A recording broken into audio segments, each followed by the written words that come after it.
തയ്യാറെടുപ്പുകൾ മുതൽ നമ്മൾ കാണിക്കണം. ഇവിടെ വന്നിട്ട് ഇരുന്നില്ലല്ലോ, പിന്നെ അടുത്ത് പഴകഞ്ഞി കഴിക്കാൻ. ഉണക്കമീനാണ് പഴങ്കഞ്ഞിക്ക് നേതൃത്വം കൊടുക്കുന്ന ആളല്ലേ.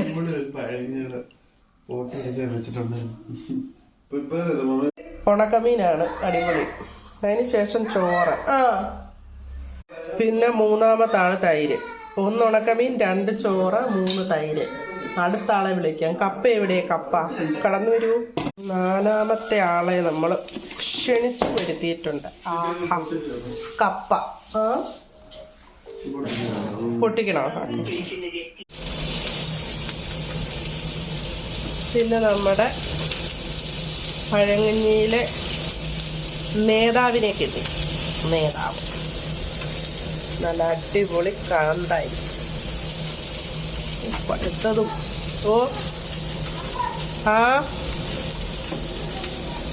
അപ്പം നമുക്ക് ആദ്യം ചോറെടുക്കാം. കുറച്ച് വെള്ളം കൂടെ വേണം. പിന്നെ വെള്ളത്തിൻ്റെ കൂടെ കയറുന്ന ചോറും. ഓക്കെ, ചോറത് മതി. നമുക്ക് കപ്പ വരും. നീ പഴങ്കഞ്ഞിയാണോ കുടിക്കുന്നത്? പഴങ്കഞ്ഞിയല്ലേ കുടിക്കുന്നേ? അല്ലേ കുടിക്കുന്നേ? തീരുമാനിക്കൂ. അതോ പുട്ടാണോ?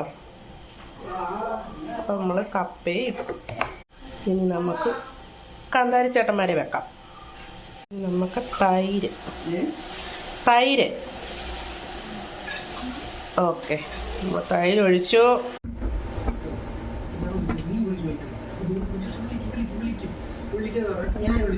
ഇതൊന്നും കുരുട്ട് ബുദ്ധിയൊന്നും അല്ല, ഇതൊക്കെ നോർമൽ ബുദ്ധിയാണ്. സത്യം കേട്ടോടി.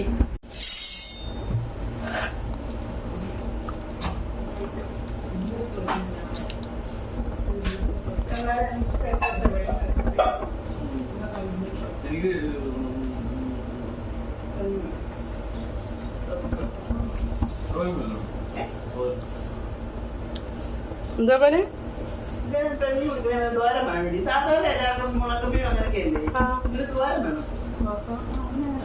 പ്രോട്ടീൻ ഒന്നും ഇല്ലാതെ കഴിക്കത്തില്ല പഴങ്കഞ്ഞി. അപ്പൊ രാവിലെ ചോറ്, കപ്പ, കാന്താരി, തൈര്, ഉണക്കമീന് ഇതൊക്കെ കൂട്ടി അടിപൊളിയായിട്ടൊരു പഴങ്കഞ്ഞി കഴിക്കാം. എത്ര കാലമായി ഒരു പഴങ്കഞ്ഞി കഴിച്ചിട്ട്.